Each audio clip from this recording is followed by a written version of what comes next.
Hi guys, welcome back. It's time to polish up some frets. Let's get straight down to it. So we've cleaned the fretboard. Yep. We're now polishing the frets. I have to say that the frets are actually looking reasonable just because of the clean you just gave it. The 4.0 wire wool has already sort of brought the frets up a little bit. Okay. This was a little bit tarnished. Top 3 frets, they don't look too bad, right? Sure, and I guess that's because they don't get played as much. They don't get kind of cleaned off. Absolutely, yeah. Okay. In order for the frets to feel really nice under our fingers, right? Yeah. You could leave it like this and it's fine, right? Yeah. But what we're going to do is polish them. Okay, fair enough. Okay, so we're going to use a fret guard. Yep. Okay, this stops us from having to tape up the fretboard. Okay. Okay. And that would be right for a rosewood board, ebony board, or even a maple. You want to protect the fretboard. Okay, fair enough. And again, these are, where would you get those from? Just, I guess, various online guitar specific suppliers? Yeah, Luthier's supplies. Perfect. We'll have these, okay? Great. And you place it over the fret, yeah, so you can just polish. Sure, okay? Let's get a nice little close-up of that.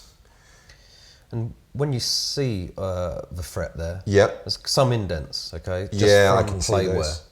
Wear. So if you guys can see that, that's just where the strings sit over the frets, and just sort of years of pressing them into the metal has just kind of worn it down a bit. And around the open chord position, they're usually a little bit deeper. Sure. Okay, because you're digging in there. Yeah. As you come up the board, what you may notice is that they flatten off a little bit. I see. The frets will flatten off because you're bending on them.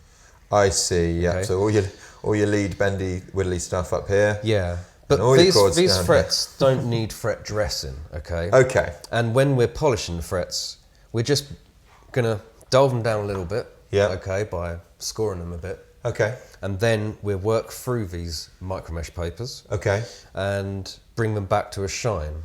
So just to clarify that, so we're starting with the really rough stuff to kind of score it and scratch it. Yeah, I mean, rough is 1500 grit. Okay. Okay. So it's quite a departure from your decorating or what have you. Okay. Sure. These are very good.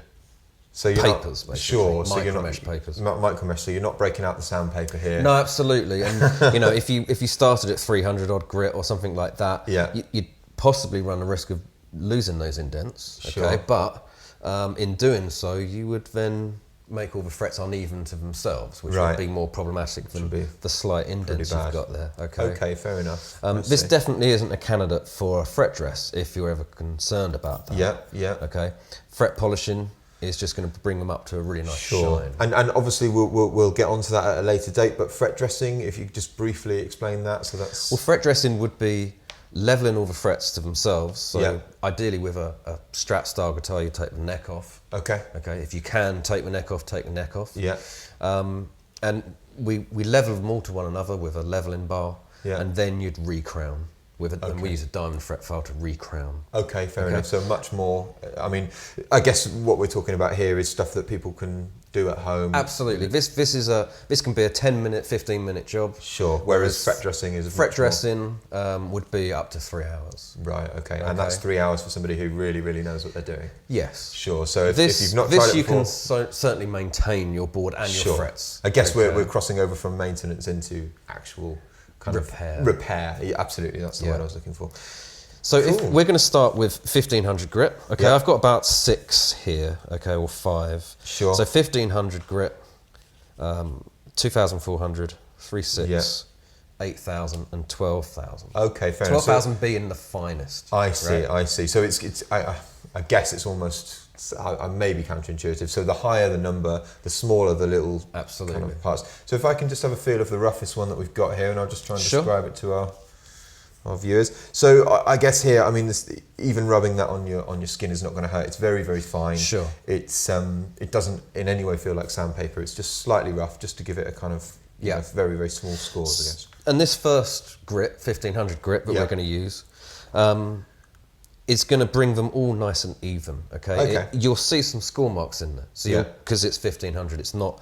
You know, these are finer than that at the moment. Sure. So when you use the 1500, you'll see some score marks, but like where this is slightly dull up here, not so much here, but up the top end, it will level them all out and even them up. Okay.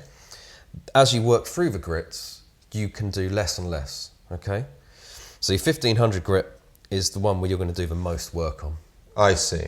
Thereafter, you're actually just trying to lose those score marks that 1500 would have put in. Sure. So you're undoing the damage that you've just done. Yes. Okay. I would say it's also a bit of a judgment call on how many grits you work through. Okay. Right. Yeah. So I've picked 5. Okay. There's about 10 in a pack. Okay. Mainly from Luthier's suppliers. Okay. So this is guitar specific stuff. Yeah. Here. So they're lots. There's about 10 or 12 in a pack. Okay. If like this, they're not too bad. Mm-hmm. Okay. After the wire wooling. Sure. Right? Yeah. And the oil. If they're really still tarnished, which certainly some can be, okay, you could say maybe the tongue on an acoustic guitar is worse because it's rarely bent and played on up Sure, there, and the tongue being the bit that kind of goes over the top. I see. Yeah. I see. I know what you mean. So it's a judgment call as to how many you do. Okay. All right. But the key point is you're starting off with the heaviest grit. Yeah. Okay. And that will bring them to a nice even shine, and then you're polishing thereafter. Okay. And you would say for the guys at home that want to try this, you're saying roughly 5 or 6 different gauges is a good start? Absolutely. Okay. If you're doing it fairly regularly, as I would say this isn't too bad. You could probably just start at 3,600, 8,000, 12,000, and they're going to look amazing, and they're going to feel great. Sure. Okay. If it's never been done, then start at the lowest grit and slowly work through. Sure. Okay. I think if you're unsure, the best way is to go in small increments. Okay, I see. Yeah, so you do more grits. Yeah. But the first one's the longest, and it gets quicker and quicker and quicker. Cool. So that's pretty much us for the theoretical side of things. So next time we'll actually look at doing the frets.